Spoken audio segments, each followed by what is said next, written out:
Now available on home video.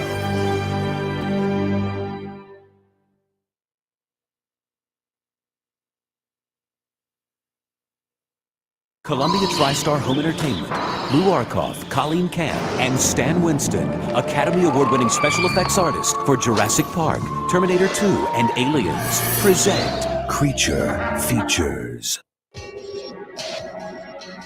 All over the world, there are tales of mysterious sea creatures possessing magical powers with unparalleled beauty.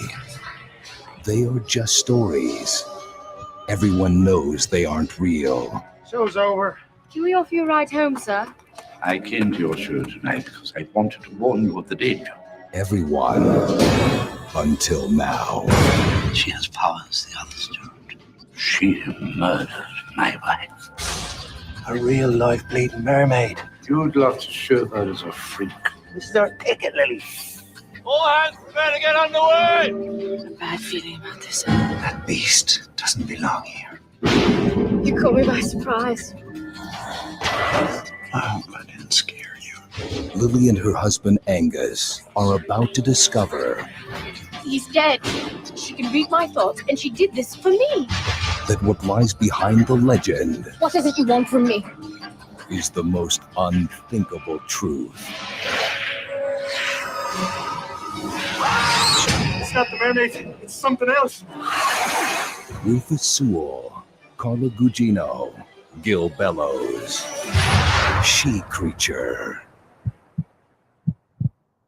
Holy mother. God.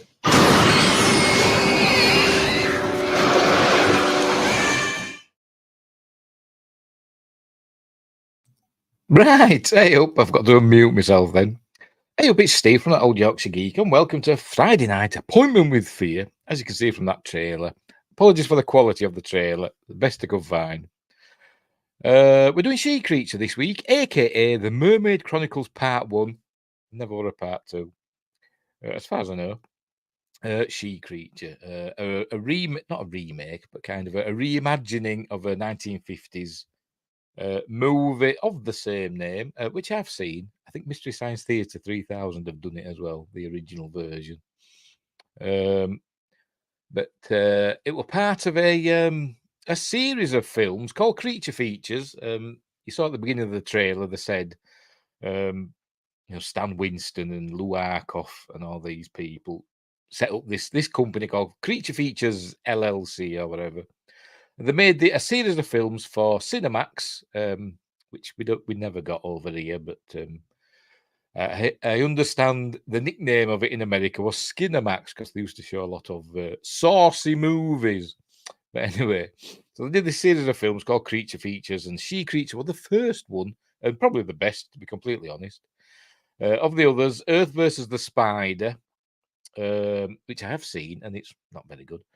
How to Make a Monster, The Day the World Ended, and Teenage Caveman. And I don't think I've seen any of those. But I've seen bits of them, and they don't look very good.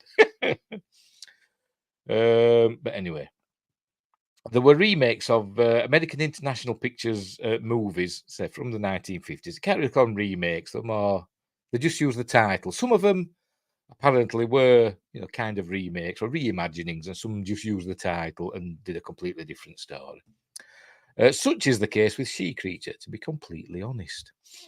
Right, so let's have some information about the film. It came out in 2001. It was made for television, but, sometimes it shows, but most of the time it doesn't. It's a pretty well-made film. It had a budget of $3.5 million. I think all of the Creature Feature films had a similar-ish budget, but as I said, some of them look really cheap and nasty and look made for TV, whereas She Creature looks really good to me. It looks like a theatrical film. It looks like to me anyway, mostly. It stars Rufus Sewell, Carla Gugino, Rhea Kilstead, I'm probably mispronouncing that, sorry. Jim Piddock, Reno Wilson, Mark Aiken, Gil Bellows, as it said in the trailer. who in real life is married to Rhea Kilstead. Rhea Kilstead plays the mermaid for most of the film, apart from the end. We'll get to that. It was directed by Sebastian Gutierrez. And the only other film that is done that I know of, that I've not seen it, but I know of it because my son's got it on DVD, is Rise, Blood Hunter, that vampire film starring Lucy Liu. He wrote and directed that. What else? That's about it, really, to be completely honest. As I said, one of the producers is Stan Winston, and obviously, because the creature features, the creatures in the films are done by the Stan Winston, workshop or whatever it were called, which is sadly no longer with us. The late great Stan Winston, and it irks me how they've kind of forgotten about him, haven't they? Stan Winston Productions or whatever it's called, the Stan Winston Company, doesn't exist anymore, does it? They changed it to Legacy FX, and I don't like that. Why did they just keep the name Stan Winston in memory of him? But I don't know. Anyway, but whatever. Right, so we'll get on with the film. But before we do, don't forget, like and subscribe, share the videos, drop a comment, hit the notification bell if you're subscribed already, and then you'll be told, fingers crossed, when I upload the video or go live or all that other stuff. We're live on YouTube. I'll just double check. We are live on YouTube. We're live on Rumble. Yes, we are. Hang on, just catch up. Why is it so far behind? It's dead weird. Go on over there. And we're live on Twitch. Yes, we are. Right. I'm just double checking. So you can watch on all those platforms. Later on, I'll upload it to Spotify, Amazon Music Podcasts, and Google Podcasts. I think Spotify, you can watch it, the video, but I think Amazon Music and Google, it's just audio. I'm also on Facebook, X, and Instagram. Links are in the description, as I've links to my 2 books and other stuff. The link is still in there for my Patreon account, but I've unpublished that, so that's pointless. Right, so let's get on with the film, shall we? As usual, we'll not just be watching it, because that'll get me into trouble with the overlords at YouTube. But I'll go through it in a series of stills, may play the occasional snippet, but we'll go through it. It's not a long film. As I said, it's made for TV, so it's like 90 minutes, just over. I think it's 91 minutes or something. Could be wrong. Hang on, let's check. Yes, 91 minutes. And so off we go. Right. So make myself titchy tiny. There I go. And add to stage. Right, we're off with the film. Right, so just make sure it's going to come on. Is it playing? Yes, it is. There we go. The creature features. Pardon me, ident. Again, apologies for the quality of the thing. It's a DVD rip. I've got the DVD, but it's in a box somewhere. But let's say I had ripped it to my computer.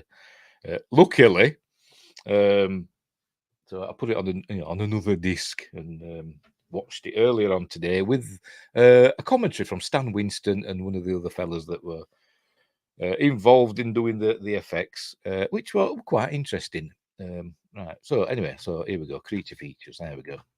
Right, there you go. Stan Winston, Lou Arkoff. Is he related to Samuel? Is it Samuel Z. Arkoff? I don't know. Let's check.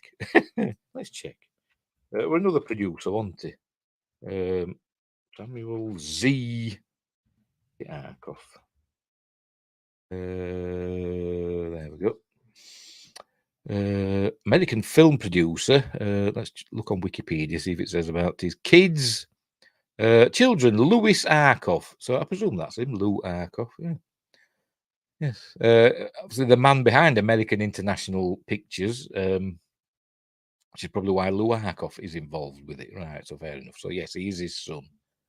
The name rings a bell. You see. And Colleen Camp, and that name rings a bell as well. Where have I seen that name? I don't know. I'm gonna have to look her up as well. I'm sure it's something to do with wardrobe and stuff like that, or is it? I don't know. I'm gonna have to check. Colleen Camp. I know she's a producer, American character actress and producer. Must have been thinking of somebody else. She were in the Police Academy series and Apocalypse Now. Oh, right. There you go. And then she went on to produce stuff. Right, very good. Oh, there she's a picture of a young a young one, a young picture of Carla. You can't see it because I'm not sharing that. Right, anyway, off we go. Right, off we go. Right, we open up on this shot, which is, it took me a while to find out where I'd seen this before, because obviously it's, like stock footage, I suppose you could call it. I would think, at first I thought, is that from The Uninvited, that 1944 ghost story starring Ray Milland? And it's amazing, it's a really good film. Big, one of the earliest films to actually show a proper ghost, I think. In seriousness, apart from like A Christmas Carol and stuff. But anyway, I thought it was from that, but I checked and it isn't. And I found out with like minutes to spare, it's actually from the 1962 film Tales of Terror, stars Vincent Price. At first I thought, because I searched, I did an image search, and all that came up was saying it was from Fall of the House of Usher, the 1960 Roger Corman one, also starring Vincent Price. But it's not. It's from Tales of Terror from 1962. So they reused that. The reason I thought it was from what was I saying, Uninvited, is because that has a house on the cliff edge with a tree. Can you just see it there? A tree like hanging over the edge. That has one of those as well. But that's why I thought. But it's not. Anyway, so there we go. So we start off in black and white for some reason, with a lady heading down this corridor. Obviously, the titles are in colour and very TV titles. That's something I'd do. You know, I'm saying, that old Yorkshire geek's going to come on Appointment with Fear. But she's heading down this corridor with a big machete in her hand and a lantern. By the way, it's in the early 1900s. And she goes into this room. She's looking for something. And then she gets got, as we'll see in a minute. She's like in some sort of dungeon.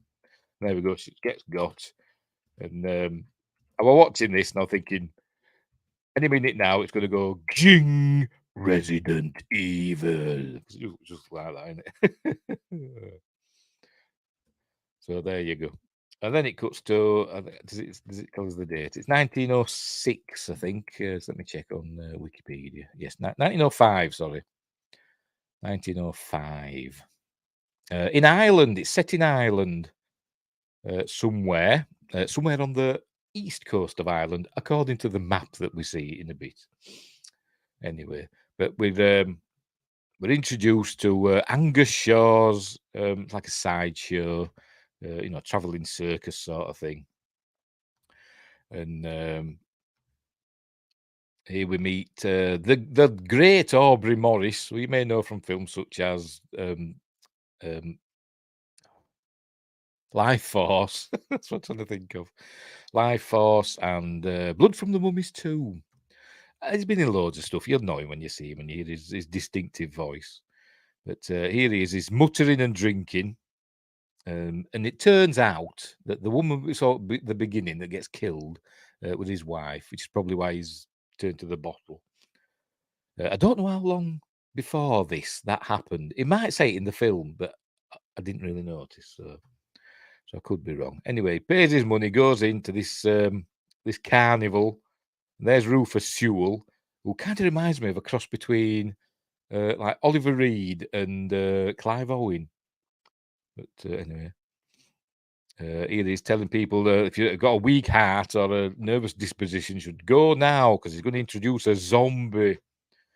And so they bring out the zombie. There he's drinking, Aubrey, saying the zombie's dangerous and don't provoke it. You have been warned. So they bring out the zombie. Oh, there was music by David Reynolds. I wonder who the music was by. It's quite a good score, to be honest, but I've never heard of David Reynolds. Anyway, so out they come. They bring him out. And they're going to show us. Oh, this... turn around. There you go. There's a zombie. Then this fella from the back starts heckling. He says, "Joe, can you just leave the tent, please?" Turns out he works with them. There you go. We'll give you your money back. But yo, people are being fooled. That's not a zombie. And then he gets angry as the zombie and he breaks his chains. I've actually seen something like this in real life. We went to many years ago when I was younger. Let me move that. It was blurred. Many years ago, when I was younger, we went to. They used to have like I can't remember what was it called? Not like an attraction at Scarborough in North Yorkshire, where they used to have some dolphins. It's not there anymore. And they used to like dolphin shows with them jumping through hoops and stuff like that. But also, there's in the same place they had this thing that you went into. It was a lot like this. It wasn't in a tent. It was in like another thing. Where you went in and they had a gorilla, and it was like a man-eating gorilla in a cage. And they did all this show like this, you know, saying, don't get it angry and all that. And then it'd burst through and everybody go, ah! Similar sort of thing. Anyway, so it grabs hold of him, it's throttling him, and then we hear this singing. And he listens, you see, oh, like that. And he goes, oh, singing. A woman, obviously. And he was introduced to the lovely Carla Gugino, who you may know from, you know, lots of different things. She famously now does a lot of Stephen King adaptations with Mike Flanagan, doesn't she? Like Gerald's Game and the recent Fall of the House of Usher series and all those others. But she was also in Sin City, wasn't she? Saw her boobs in Sin City, which is a good thing. And another thing she's been in. It's been a good series that only got one season. And I forgot what it was called. Threshold. I did enjoy that Threshold. That was a good series, that, back in the day. Anyway, so here she is. She's obviously not a real mermaid. She's dressed up as one. She's soothing the zombie so they can get the zombie back into its cage. And then saying, show's over. So, you know, the punters are satisfied, etc. And then she's still pretending to sing. And Aubrey Morris has a look in. And he realises she's not a real mermaid. And he gets upset. And there we go. Written and directed by Sebastian Gutierrez. And then we cut to in the tent. Here we see this is the fella that we're heckling. That's the zombie. They're counting out the money. And at the end of the show, this is Lily. Carla Gugino plays Lily, by the way. Rufus Sewell plays Angus Shaw. And who else is that? I can't remember the other characters. Of course, I'm an idiot. Where are we? Where have I put it? Where are we now? Right, off we go. Reno Wilson plays Bailey, who was the zombie. And I think the fella that were heckling is Gifford, played by Mark Aiken. But I could be wrong. But I think it is. Anyway, right. So she's hung up her tail and she's sorting herself out. She's in a relationship with Angus, and you know, they are a couple. And anyway, here he comes. He comes in. There's oh no, she goes into the where the tank is that she was pretending to be the mermaid in, and Aubrey Morris is in there. What's the name of his character? Mr. Woolrich is in there. He's Captain Woolrich. You know, he was a sailor in his youth. And he's looking at the tank with a little tear in his eye. You can just tell there. Good actor. And he's lamenting that it wasn't a real mermaid. And he's saying to him, I came to warn you about keeping a real mermaid. But obviously it's not a real one. He said, you're fakers. And there you go. You're a liar. And so he's upset about that. And he said, I came to warn you. But obviously, you know, he's very drunk. And she says, can we give you a lift home? So that's what starts the series of events that propels. That's the word I'm looking for. Propels the film forward. So anyway, there we go. Can we offer you a ride home, sir? So off they go in their carriage because it's 1905. 1905, still using horses and carriages. And what? 64 years later, we had a man on the moon. Unbelievable, isn't it? Anyway, so here they go. I'm wondering if this is like a standing set. Could it been a TV movie? Did they just make this for the movie, or is it like a standing set somewhere? You know, in some studio lot. But anyway, you know, like a Hammer film or whatever. Anyway, so they bring him home. There we go, and there he is, a painting of him as at good old sea captain. Or is he an admiral? I don't know. I don't know the stripes. Anyway, no, he's a captain in it with 4 stripes, I think. So he don't leave the house much, and he goes. He sure. I think he starts telling them about this mermaid. And he ends up showing them. He's telling them all about mermaids and stuff. That they have an enclave of islands, and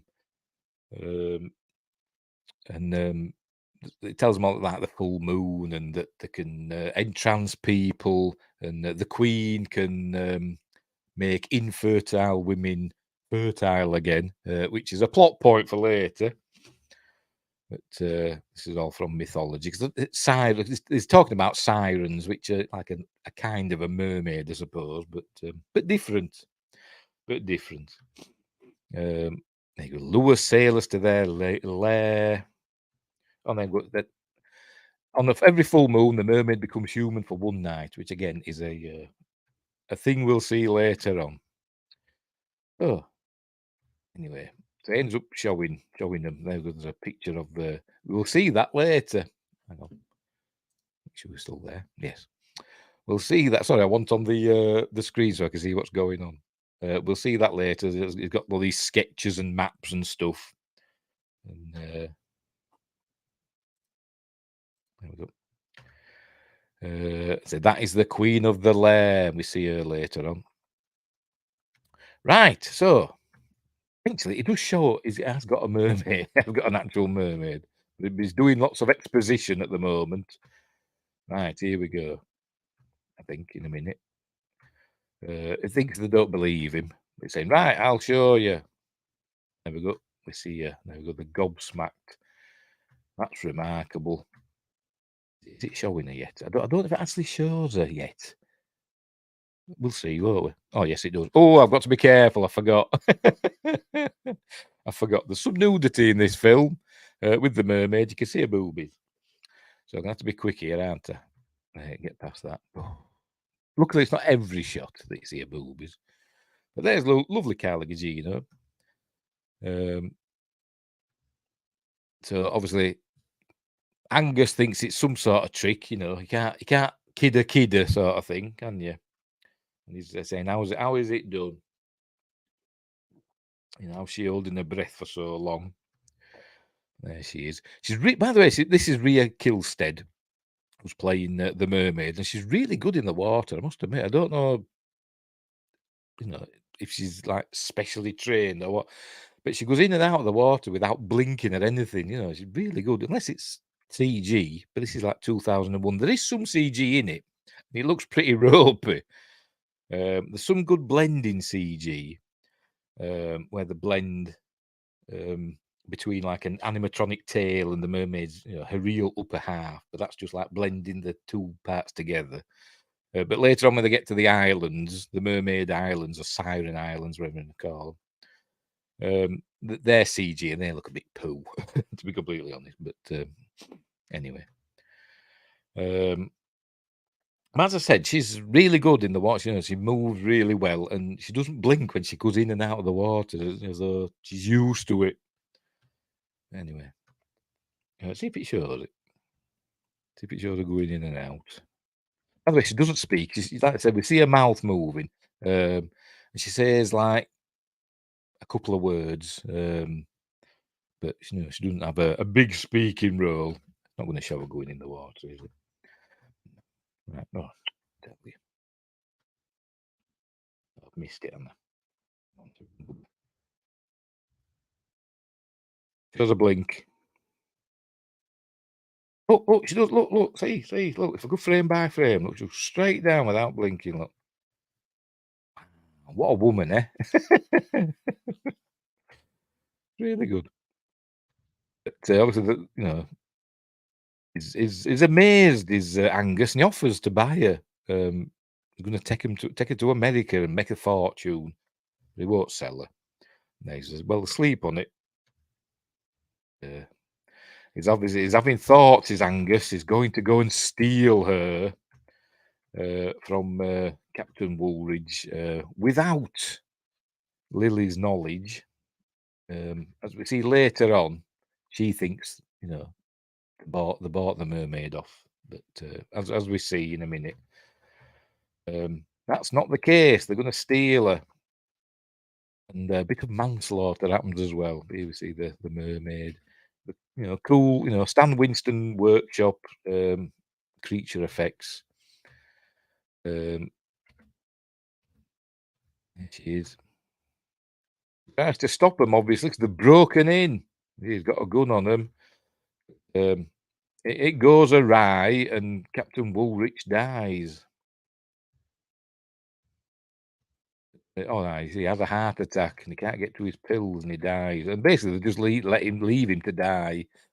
You know, of a heart attack. You know, so they haven't actually murdered him, but you know, they could have got him his pills and made sure he were all right. But they essentially leave him. Obviously, look, they're not happy. He's not happy about it. Is Bailey? But anyway, hang on, self-defense. Did he knock him over then? Well, oh yes, I think he did. He did knock him over, but it's a heart attack, hasn't he? A heart attack, and like I say, it's an accident. He didn't do it on purpose. Anyway, see, he's got a tranquilizer dart in his gun, so he's going to tranquilize the mermaid, and then somehow they're going to transport it onto a ship. But I don't think we see that. He's collected he's picked up his notes and a bit of money as well. So he's stolen some money as well, and he's picked up the notes. And so next we see they're on the ship, or they're heading for the ship, which is apparently, according to the trivia in IMDb, but I never noticed it. It's supposed to be the Marie Celeste, this ship. But I never saw it. They say at the end of the film there's a plaque that says Marie Celeste on, but that doesn't make sense because it's nowhere near where the Marie Celeste were found. But never mind. Which is the famous, you know, ship where the crew vanished. That's what the Marie Celeste is. Anyway, that's by the by. Right. So they're getting ready. So that was him sorting out the ship. They're getting ready to tear down the carnival and head over to America. Look, the Ringling Brothers, fame and fortune, the thrill of a lifetime, and a long sea voyage, etc. But off they go. Right, they're off. And apparently this is the same ship that were used in Amistad, you know, the Steven Spielberg film, which I've never seen. But apparently this is the same ship that were used. There we go. There we do a Indiana Jones style red line. There you go, from the west coast of Ireland, or the southwest coast of Ireland. So I don't know what's down there. Cork, I don't know. And they're heading for New York. There you go. Heading for New York. In the Marie Celeste, apparently. But anyway, there we get some views of life at sea, sailors up rigging, dolphins, etc. Or other porpoises, I don't know. But anyway, so they're on the way. There's Gil Bellows. Who does he play? Name of his character, I can't remember. Miles, of course. Yes, Miles. Because we learn more about him. He's got his eye on Lily, on Carla Gugino. He's got his eye on Lily, and we learn why later. That's Bailey checking on the mermaid, making sure she's okay. They haven't told the crew it's a secret. I think they were giving them money. Oh, hang on. All right. Okay, mixed dress M. Are you on Twitch? All right, yes, you are. Thanks for the offer. Maybe I'll go to Streamrise. Are you? Probably won't. But thank you for the message. Anyway, see, I'll show you. Hang on. There we go. Hey, bit of spam. Never mind. Right, where were we? They haven't told the crew that they've got a mermaid. You know, it's off out of bounds to the crew. Right, so we're feeding her, by the way. I don't know if we're feeding her. I might kind of give her a potato, but you know, she's not eating that. Because we learn later on that she's a carnivore.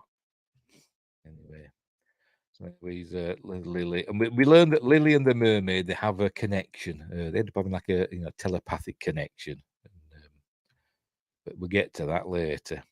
You can see staring at Lily. This is the captain, whose name I've forgotten again. What am I like?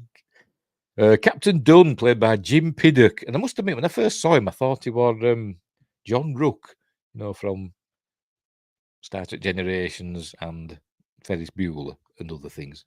Speed. I thought it was him at first, but it's not.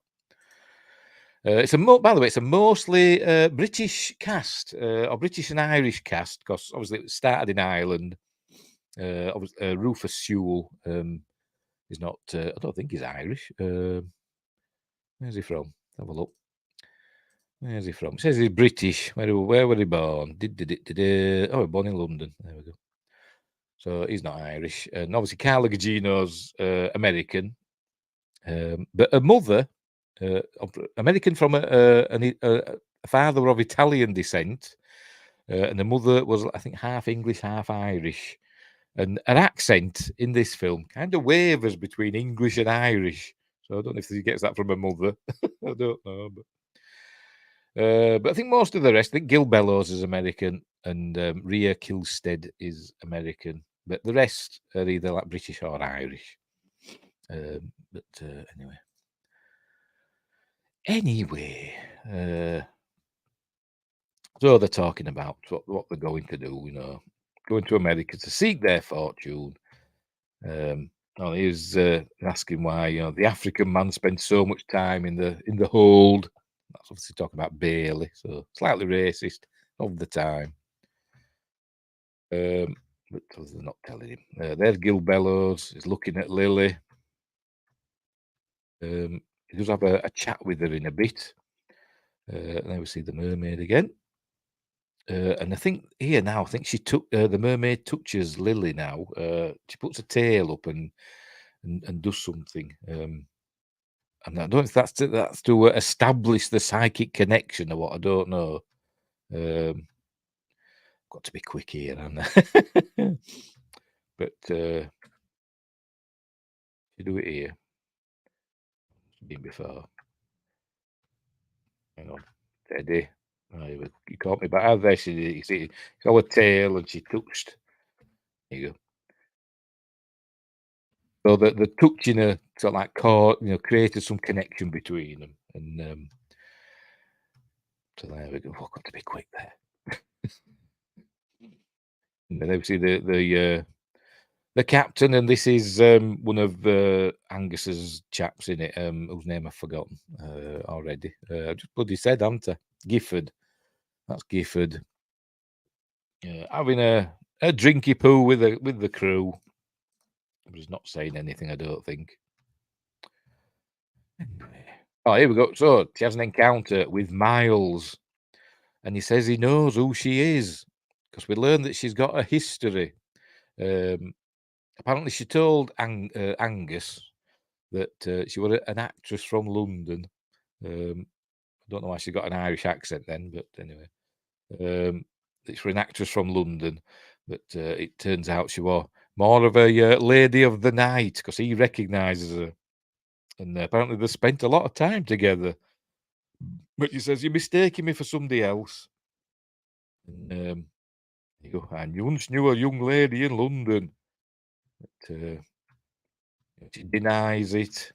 Well, there you go. She was barren, making her chosen profession all the easier, if you know what I mean. So Lily is supposed to be, unable to have a child. But that changes later. Spoilers. But she denies, that knowing him, and there you go. He's saying she had the young lady that he knew had a mole down there, and then we see that Lily has got that mole. So obviously he was telling the truth. By the way, as you can see, let's go back again. There he goes. He's got a ring on his finger, a distinctive ring, which we'll learn later. And he's obviously shook up about it, but she denies that she's the lady that spent so much time with Miles in London back in the day. Anyways, there you go. She goes to bed, and then then she wakes up, and I don't know what's really happening here. The little latch here lifts up, as we see. There we go. I don't know what's happening. Is it the mermaid? Has the mermaid got telekinetic powers as well? I don't know, because we see how the door opens. And she looks out. There's nothing there, so she goes back to sleep, and she has a nightmare. She looks over. Spoilers. It is a nightmare. She looks over. She sees the mermaid eating Angus, and hissing at her. So she says, "No, not Angus. Take Miles," which is the fella that waylaid her, so to speak. She says, "Take Miles." And then she looks over and Angus is fine. And then she looks down, sees all this blood on the bed. Lifts her hands up. Oh, hang on. Lifts her hands up. And it's quite a gory scene, actually, this for TV movies. She's no hands have been bitten off. And she gets all blood coming out of her mouth. Anyway, so but it was a dream. She wakes up. She goes to check on there's a knock at the door. That's it. I remember now. There's a knock at the door. Angus gets up, and it's Gifford, and there he is. And he says the crew's found her. They found the mermaid, and she had got out of the. I think we'd seen it earlier on. Have I missed it? There was a shot earlier on of her getting out the tank. Oh, where did I see it? Have I gone past it? We'll be skipping, it misses bits, doesn't it? Show us. Show us. It's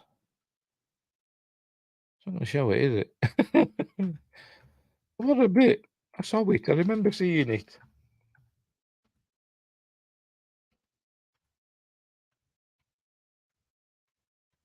Maybe it's later. Maybe I'm getting confused, or maybe it's later on. There's a bit where it shows the mermaid lifting up the lid of the tank. Presumably to get out, but apparently she's chained up and stuff. So I don't know how she gets out. But is she psychic? Did she do that, or is this a dream? I don't know. But this is the dream, isn't it? What happens? Right. So it says the founder. Right. So and apparently she's up. I think is she on deck or what? I don't know. But there's part of a tail.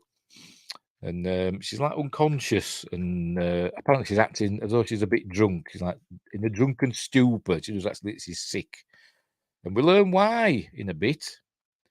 And obviously he's not happy. I thought he paid him off. Because how did they get the thing on board without the captain knowing? I don't know. Maybe we're paying somebody else off at the docks to keep it a secret. But anyway, he's not happy. That they've got a foul beast on his ship. Tried to talk it over, and he offers him money. He's a very that fella from King Kong, Carl Denham sort of way. I'll share the proceeds with you, sort of thing. Then one of the crew says, "Can't find Miles," and they think he's probably drunk somewhere. Let him sleep it off. We realise why we can't find Miles in a little bit.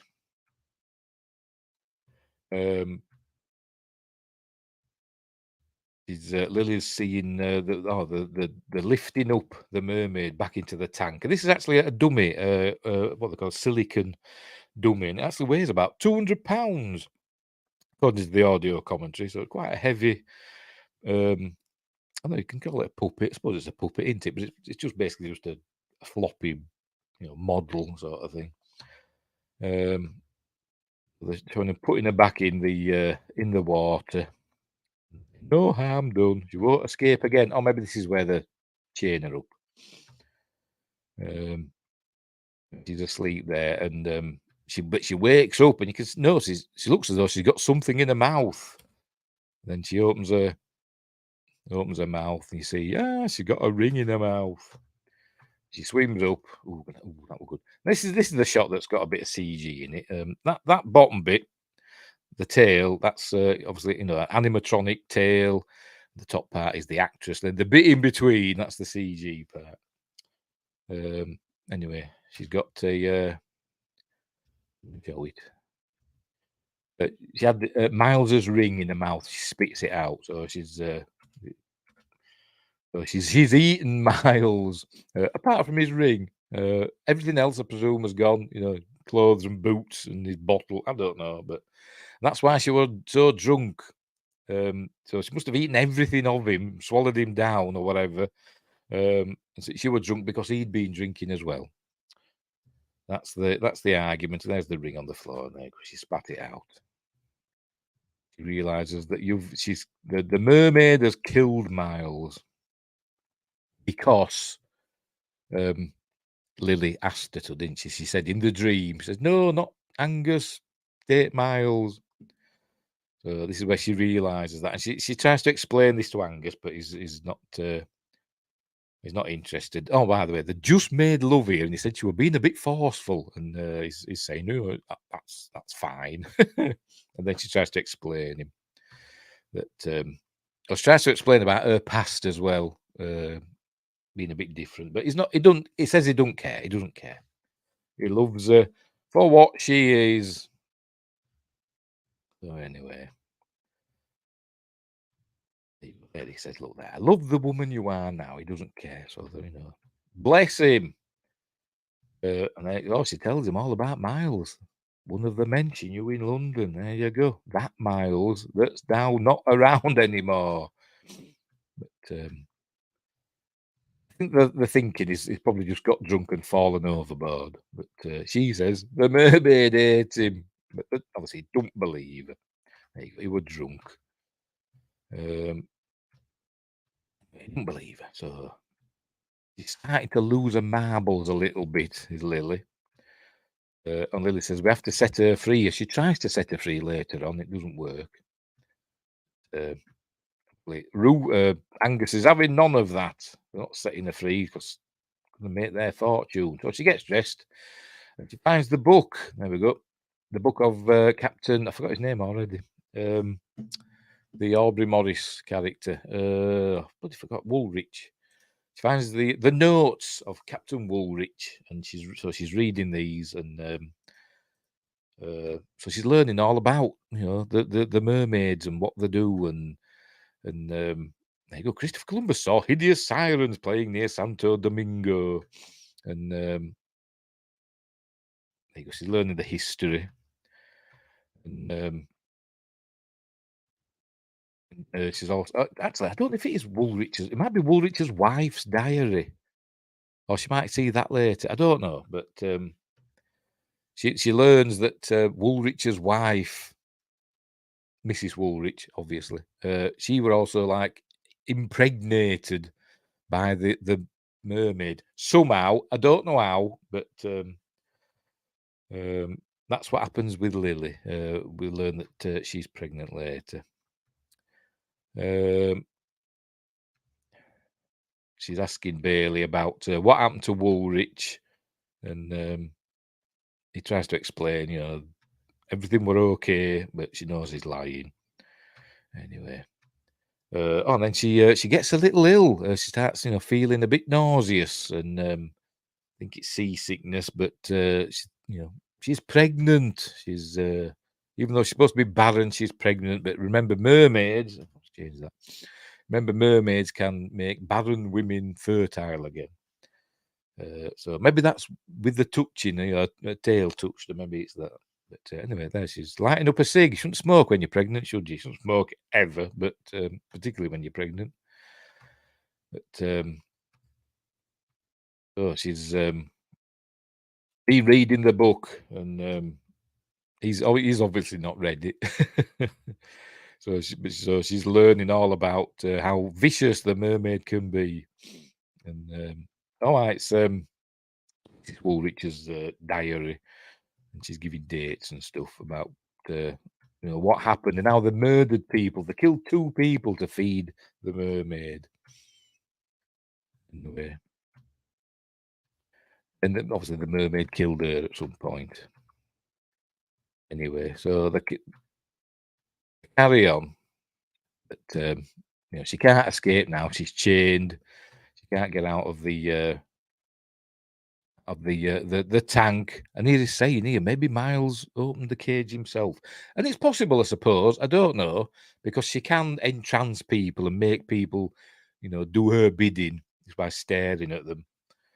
So, but anyway, and there we go. There's the ship on its way. Now, is this the captain that goes to see her? Yes, the captain goes to see her, and she's swimming about. And there's like music playing, sort of music, and it's to signify that she's entrancing the captain because she wants him to change course. And the next time we see, after this scene, we see her staring at her. She's hypnotizing him, so to speak. Next time we see is down below. There we go, and he's setting a new course. There we go. Supposed to be heading there to New York. Can you see my mouse pointer? So they're that's supposed to be their heading, but we see him draw this line down here somewhere towards the Bermuda Triangle. Well, this area here, the Sargasso Sea, where he's headed. That's where his new course is, but obviously nobody notices. But anyway, Bailey brings the captain some food and a drink. Then he goes down to see this chap who is called Skelly, played by Finton McCowan. And he's one of these, superstitious sailors. Is the devil on board and all that is one of those. Then we have a sex scene. Lily and Angus are at it, and there you go. And she's banging away, and then we see she gets possessed by the mermaid.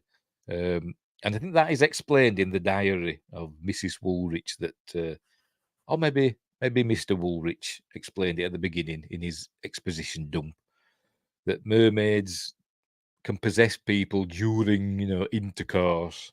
So that's what happens here. She possesses Lily. And we see weird stuff happening. It's going to show it. See, she looks down. I'm not going too far. And see the mermaid's tail's there. It's not really, but it's in her head. Or is it? She sees that. Then she starts to throttle Angus. Puts her hands around Angus's throat. Has she got mermaid hands? But the mermaid's got like webbed fingers. See, does it show it? I don't think she has. They mentioned it though in the commentary. Have a look again. Let's go back. See, there's a hand. Oh, yes, they are. Look, yes, they're the mermaid hands. Then we see them again later. They're just normal. There we go. She's trying to throttle Angus, and obviously he's not happy. He says, forceful's one thing, but this is madness. Putting on Irish accents. So she says, I'm sorry. So she goes to see the mermaid. And, she's not happy. She wants the mermaid to communicate with her. Say something or tap on the glass. Do you want me to help you? There you go. And the mermaid says, Angus. There you go. And no, you'll leave him alone. So she decides that it's time for the mermaid to go. Not just yet, but there you go. She's in bed with Angus and she sneaks out. And we see Bailey's turn to guard the hold. And so she's waiting there for him to go, I presume, for a toilet break. But she's waiting and waiting. Then suddenly, he's off. He must need a wee or whatever. While he's gone, she takes the keys out of his coat, goes into the hold, and unchains the mermaid. So she comes out as the mermaid. I wish they'd given her a name, but we've just got to call her the mermaid. She comes out of the tank. And she says, she opens the door. She says, look, you can go, quick, go before Bailey comes back. And, that's what you want, isn't it? And it turns out, no, it's not actually what she wants. It's the wrong time for her to jump into the sea. Oh, that were close. That were close. She rises up and it's like she's sniffing Lily. Anyway, it's too late. Bailey comes back and the mermaid attacks Bailey. There we go. Ah! They hear her scream. They all go down. They see the mermaid eating Bailey. She screams at him, hisses at him, screeches. So Angus comes in with his dart gun and shoots to shoot her twice with the tranquilizer this time. Maybe first time, maybe she was weak. When he shot her back at Mr. Woolrich's, maybe she was weak and maybe she was hungry. But obviously she's just eaten, hasn't she? So maybe she's strong, and it took 2 darts to put her down this time. Anyway, so basically they lock what's the face, Lily, in the quarters, because what she tried to free the mermaid and it ended up with Bailey being killed. They go, Bailey is dead. But she don't want to be left alone, obviously. I'd go and wash your face, love, if I were you. But anyway, so they've got to work out what to do now. So they're burying, I presume this is Bailey. They're burying him at sea. Scrubbing the deck of Bailey's blood. Anyway,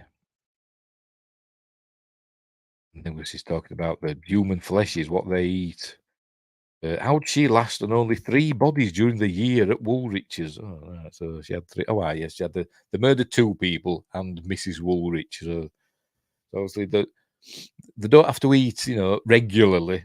Well, they have to eat regularly, but spread apart. Anyway, so she wants the book to read so she can get more information. So, book. Right, what's happening next? Mermaid looking around. I can't remember what's happening there. Oh, cracking. Yeah, this is where she learns that Mrs. Woolrich has been impregnated somehow by the mermaid. I don't know. I don't explain it. I don't think it does anyway. How the mermaid can make a person pregnant. I mean, fair enough, making a barren woman fertile again. That's fair enough, isn't it? And make the internal plumbing work, but the actual, creating a life, I don't know. So I was thinking, because she's made love to Angus, so obviously, they've done the deed, and now the plumbing works, and now she's pregnant. Anyway, now she's thinking she's impregnated with, a monster, basically. She wants to know what's going on. Where this scene where she's talking in the mirror, and they do all these like not flash cuts, but cuts as though she's talking in a crazy way and all that.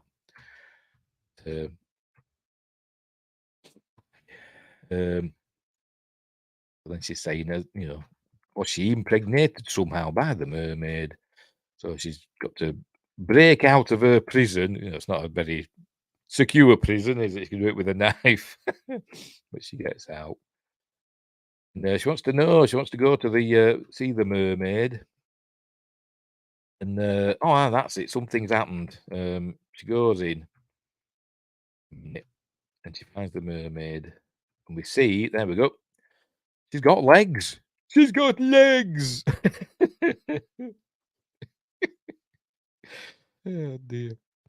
So obviously it's a full moon, and she's turned into a human, which is why she didn't want to return to the sea when she had the chance, because she knew she was going to turn into a human, just for one day apparently, or one night. So there you go. It's a full moon, she says. There you go.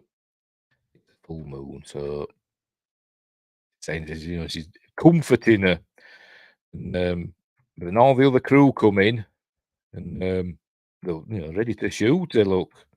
Hopefully that doesn't happen. But then Lily passes out. She wakes up in bed, and she says, "I'm pregnant," but Angus doesn't believe she's pregnant because she's supposed to be barren, isn't she?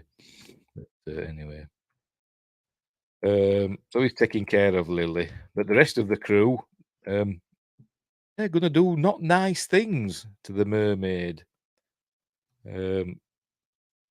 But don't worry, they get their comeuppance. They knock her about a bit, and given the chance, other unfortunate things would have occurred. But Angus stops them. The captain's, knocks her about and see that they're forcing booze down her throat.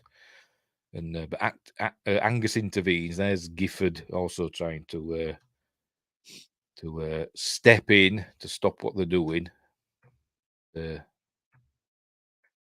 Angus comes and stops the captain, and the captain starts acting like a lunatic, maniacally, and he's laughing. He's like, "You don't know what she made me do," and this is where we learn that the ship's off course, and she's made them plot a course for her home. So anyway. Yes. We're going to sit down and talk to the captain. What have you done? And then he says, "Bailey, come here." And not Bailey, Gifford, come here. And then there's a bang, and we look round, and the captain's shot himself. Oh, what's happening next? Right, thunder and lightning start now. Do we see it here? There we go. Thunder and lightning begin. They're going into a storm now for the first time, just to add to the spookiness. And so they're approaching the Forbidden Islands, I think they're called, something like that. They're approaching the mermaid's lair, and so something's going to happen. Oh, then she's asking the mermaid if her baby is normal, but obviously she doesn't reply. But then now it's time for the mermaid to show her true form. So we see some effects coming up. Oh, here we go. See the dodgy CG. I mean, it looks dead rough, that, doesn't it? This is supposed to be the Forbidden Islands. Look at that. It looks terrible, isn't it? But never mind. Never mind. Anyway, so they say, "Oh, look, there's those islands there. A group of islands. But they're not on the way to New York." This is where Angus realizes, he's looked at one of the old charts, realizes that the mermaid has brought them to her home. Anyway, so they're going to try and sail out of there. And the mermaid begins her transformation.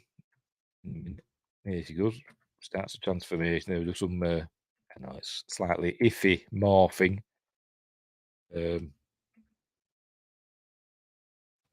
This is a pause on the black thing. But she's changing into the Queen of the Lair. There you go. That's the Queen of the Lair. And Stan Winston said they were really proud of this monster that his team had made. Says one of the proudest things he's done, and he's done some amazing things as Stan Winston. But this, they were really impressed with it. I think because of the budget that they had, they didn't have a massive budget, did they? It's not like Jurassic Park or the Terminator films where they had, basically unlimited funds.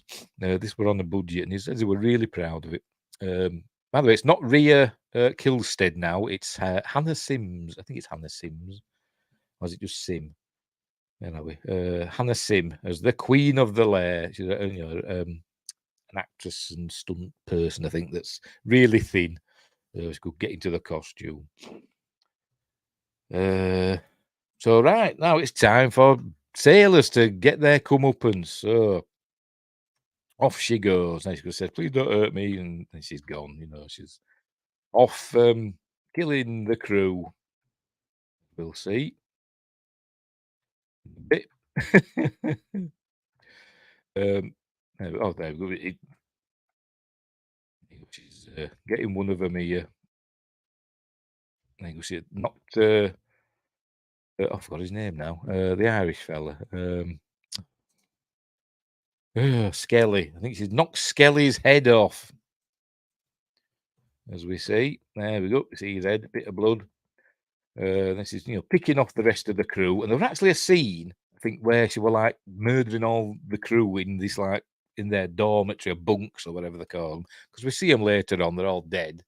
I don't know if it was filmed or if it was just written in the script and they didn't do it for whatever reason. But so a lot of deaths off screen. It's kind of rushed, to be honest, at the end, to be honest. as though they've run out of money. But or they're thinking it's for TV, we can't make it too gruesome. But they've seen, we've seen gory things in this already, so I don't know what they were thinking. Right, so I was going to get some bullets. They're going to hand out weapons. There we go, handing out weapons to all the crew. So they're going to, kill this creature. It's not the mermaid anymore; it's a monster. Here's Lily. There's the queen. Gonna make short work of the crew. There we go. Finds all the crew all dead. Didn't see what happened to them. So it's just Angus, Gifford, and Lily left now. And for some reason, this is where we learn that she's brought the ship there to feed the crew to her, the rest of the mermaids, to her underlings. So Gifford's not happy about that, and he was saying, you said we were just going to bring the mermaid and become rich. That's not happening, is it? Yes, the Forbidden Islands. There we go. So she was sent, the queen of there. She went out to find food, basically, in the form of sailors, and bring them back to feed to her mermaids. Okay, well, let's steal a queen monster who eats people. It's quite funny. Anyway, he decides, there we go, because he's an idiot and it's a horror film. I'm not waiting around down here. I'm going up. Maybe he thinks it's safer up than down. Obviously, it's not safe here, is it? Because all they're dead, aren't they? So he's anywhere safe on this ship. But anyway, up he goes on deck. And obviously, it doesn't go well. I think we heard a Wilhelm scream as well earlier on, as she gets one of the sailors. But there you go. That's the end of. She gets Gifford, and we just hear him scream. Then there were two. So they're running away from the Queen. See, by the way, if you see a plaque that says Mary Celeste on, it's supposed to be somewhere in this section. But I haven't bloody seen it. Another quick scan through. A squeak. That's it on the side of the boat. I don't know if there is a Blu-ray version of this. I'm not sure if there is or not. Because that would obviously be higher definition, if it's small, but I don't know. Anyway, so there's just them two left now. Go and hide down in the hold. They're praying to God and all that. And he's going to give his life to save Lily. And then we see the first full view of the Queen, tail and all. She's on the rig, is Hannah Sim. She's under there, giving it all that. And she's on the rig with her legs down here, and she can move backwards and forwards and give it all that.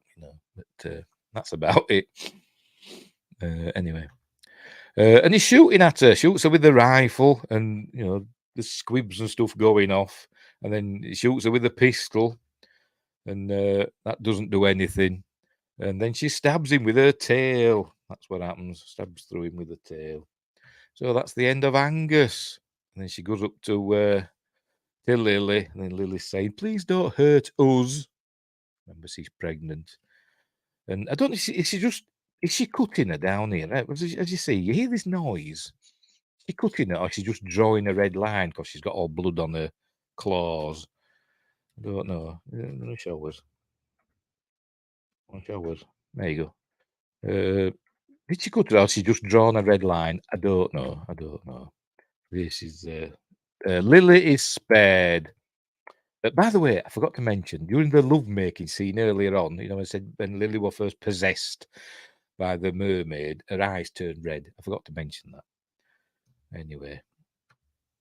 Anyway, she passes out, does Lily, and then we see some mermaids in the water. They're more like the sirens, aren't they? They're in the water anyway, and the queen of the lair is throwing out chunks of meat to them.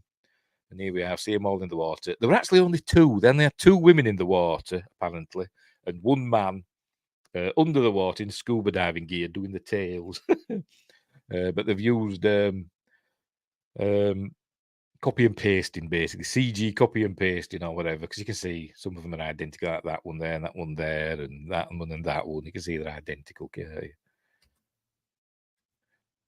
another bit as well that I saw that. There you go, that splash there. Look at that splash there. Lazy, but you know, whatever. There we go. So she's fed her people. She's done her job for a while. And then we cut to 2 weeks later, the wide Sargasso Sea. Obviously, the ship's drifted into calmer waters because the Sargasso Sea is famous, isn't it, for being calm?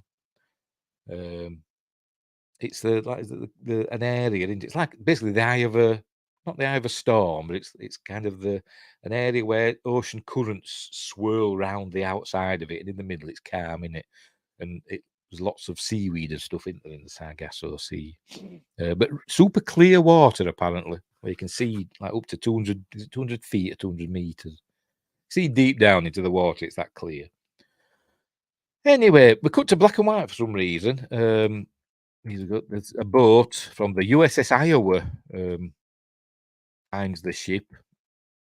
Still haven't seen a Marie Celeste thing. Anyway, they find Lily. She'd been living on potatoes and ask if she's all right. What happened? And she doesn't tell them. Watercolor, and we see notes in the water. And then we cut to her. She's on a boat, on a a little rowing boat. There we see her. Look, several years later. What will it be now? She's got a daughter. There we go. So it must be 10 years later ish. And she's asking, will she ever see her again, the mermaid? And the answer is yes. And then we see what's the eyes? There we go. Her eyes turn red. Like Lily's did earlier on. He says, but that's she says the answer is yes, but that's for another story. Maybe they were planning to do more. I don't know, because it says Mermaid Chronicles Part 1. They never did Part 2, did they? That's the end. That's the end of the film. That's the end of the film. By the way, Miranda, who we saw at the end, the little girl, Isabella Gutierrez. Is she related to the director? Probably. Let's see. Does it say in here? No. Hang on. I'm just curious.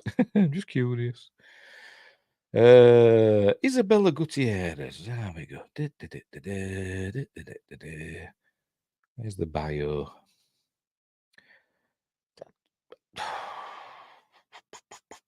IMDb is not as good as it used to be, is it? She's the stepdaughter of Carla Gugino. Oh, I think Carla Gugino married the director, didn't she? Just let me check. Let me check that. Where is it? Is she still married to him or not? I don't know. Yes, she is. She's still married to Sebastian Gutierrez. 1996, she married him. Miranda Isabella Gutierrez must be the daughter of Sebastian Gutierrez. Anyway, that's by the by. So that's the end of the film. So I really like Sea Creature. I think it's a good low budget, made for TV movie. Well worth a watch. It's hard to get now, though. It is. I've seen DVDs and stuff on like Amazon and eBay, and they're not cheap. I must have got mine. I must have been lucky. It's in a box somewhere.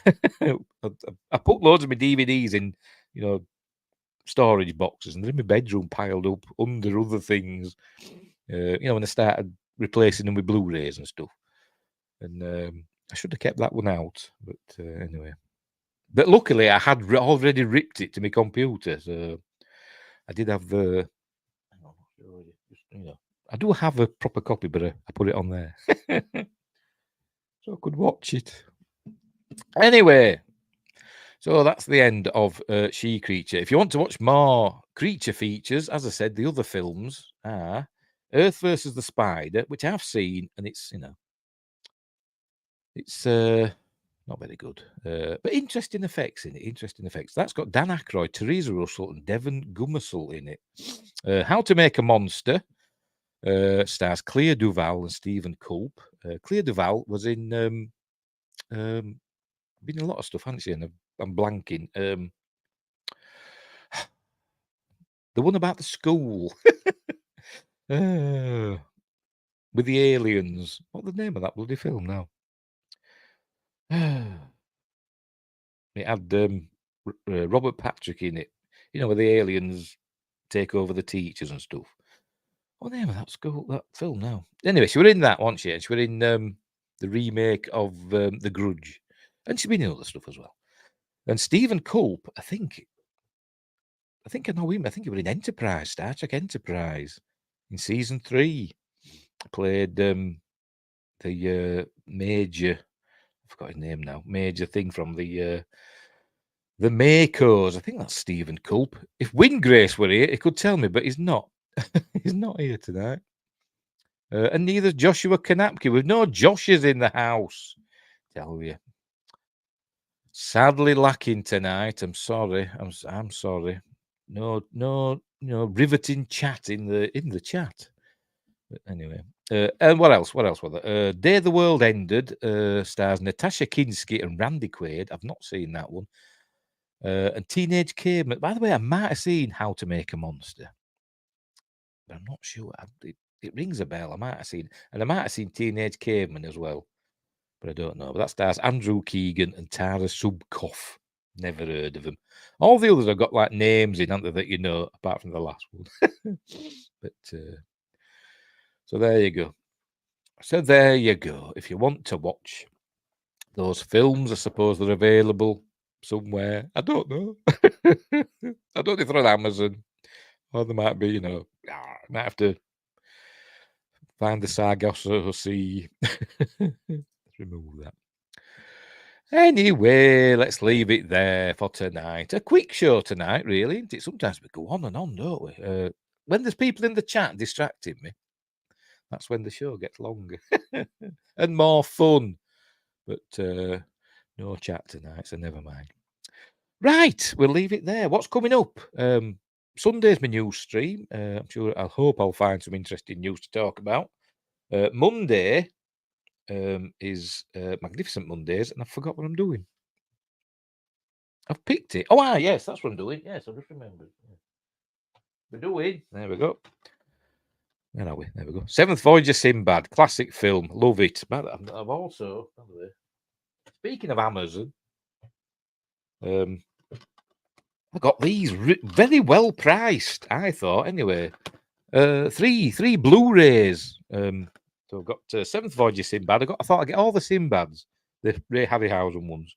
Golden Voyage of Sinbad and Sinbad in the Eye of the Tiger. All classic films. And they've got loads of special features on. So there we go. So that's Monday. But we're just watching 7th Voyage of Sinbad on Monday. Classic film. Classic film. Wednesdays, my midweek live news stream. Next Friday's appointment with Fear is Your Next. I haven't set this up yet. I've started doing the thumbnail and that, but I haven't finished it yet. But we're doing Your Next. Starring the lovely Shani Vincent, is it? Is that right? Is that right? God, I'm supposed to bloody read that. Get me bloody magnifying glass out. Where are we? Where is it? Yes, Shani Vincent. I thought it were her. In a good. It's along the lines of not really, but a similar feel to Ready or Not. It's one of them sort of films, but different. Stuck in a house, bad guys trying to kill you, but she ends up killing them because she's capable. But yeah, that's a good one. So that's next Friday. Right, we will leave it there. So thanks for watching. Don't have nightmares. Wherever you are, look after each other. And until next time, I'll say there.